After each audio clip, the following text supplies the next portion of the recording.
How's it going, fellow Grumps? I'm back for the movie of the month. This is a pick from Sir Ian of Mountfordshire, and he chose The Great Escape, our movie for the month of May.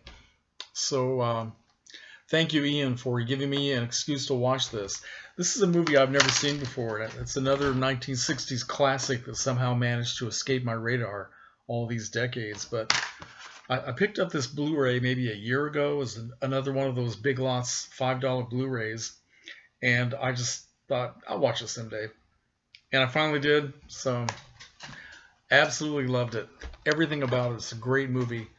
Uh, John Sturges directed. We have Steve McQueen, James Garner, Richard Attenborough, James Donald, Charles Bronson, Donald Pleasance, James Coburn.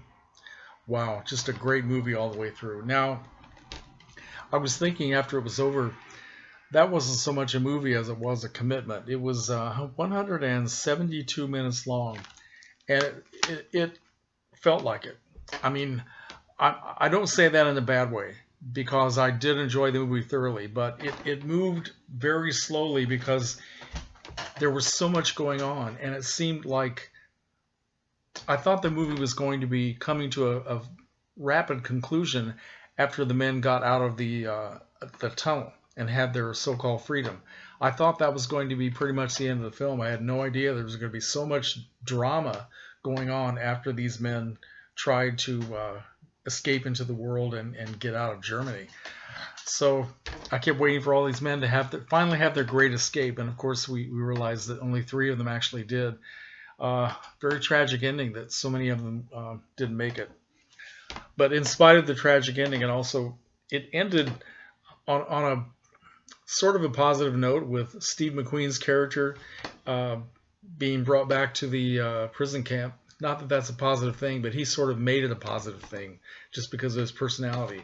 And I still can't figure out why the Nazis did not kill the Steve McQueen character. That kind of puzzles me.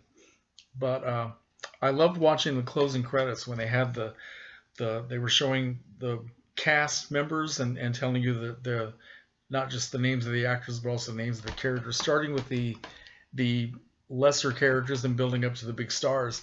Well, they were all great characters, but the lead actors were Attenborough, Garner, and then Steve McQueen. But I thought wouldn't have been great to be sitting in an audience when all of these characters are being shown at the end, people applauding louder and louder with each character, and then going boo hiss for the Nazis, and even though they were all great actors, and then finally getting up to James Garner with a big shout, and then finally Steve McQueen, who was such a great hero, and everybody just clapping and shouting at the top of their lungs. That would have been so cool. I remember a lot of movies where that happened, where they would have that nice little practice at the end of a film showing the cast members. I wish they'd bring that back. I like that a lot. So I thoroughly enjoyed this movie, and thank you, Ian, for picking this. Gave me a good reason to watch it.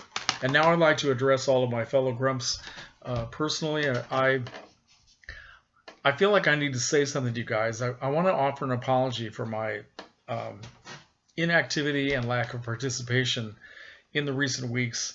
And I tend to do this every once in a while. I kind of back away from YouTube and sometimes from Facebook as well, and I just sort of go into my little shell. I have a strong tendency to be a recluse.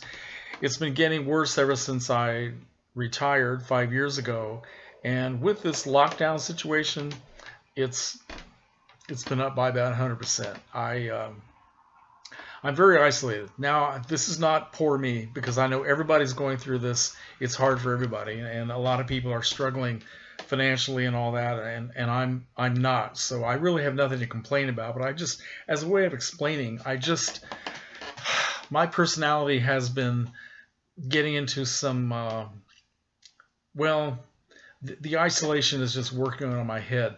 I've always been the type of person who has way too much time to think. Even during my working years, I just have way too much time to myself, too much time to think, and I go off into some very dark areas. And lately I've been spending almost all of my YouTube time not watching all of your videos, which is what I need to be doing, and some of the other people that I subscribe to that talk about films and music and all that. I've been spending time delving into these conspiracy theories about the lockdown, about the virus, about the government, what's really going on, what a lot of people think is going on, about religion, what's going on in the Vatican, how it all ties in, just all sorts of things. And I've just been obsessing with it. And that's sort of why I haven't been doing all the cool things I can do, which is to banter back and forth with you guys on YouTube and Facebook. You guys are dynamic.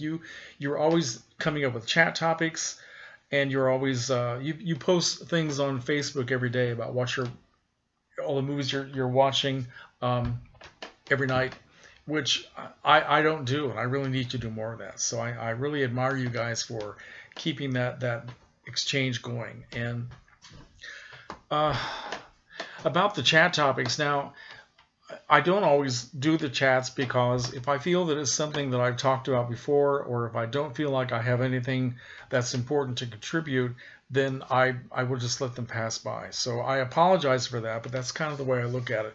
For example, last week Jay came up with the topic about how our parents have influenced our movie watching over our lifetimes. And that's something I've already covered in other videos, and I've also written about it on an article I wrote for my friend Dave Koenig's, one of his magazines a couple of years ago. And I just recently reposted it on my new blog. So that's something I don't feel that I need to address again. But I do want to do the chat topic that James came up with about the movie purgatory, all the lists of movies that we would erase from existence and all that. I'm determined to bring Elvis back. He erased Elvis. No, I'm kidding. But yeah, I do want to do that one. So I just want to let you guys know that I love all of you, and I'm very glad to be a part of all this stuff, and I will try to do better. So that's my speech for Memorial Day. Happy Memorial Day. And 7 minutes of your life, you aren't going to get it back. So let me know what you think. Good night.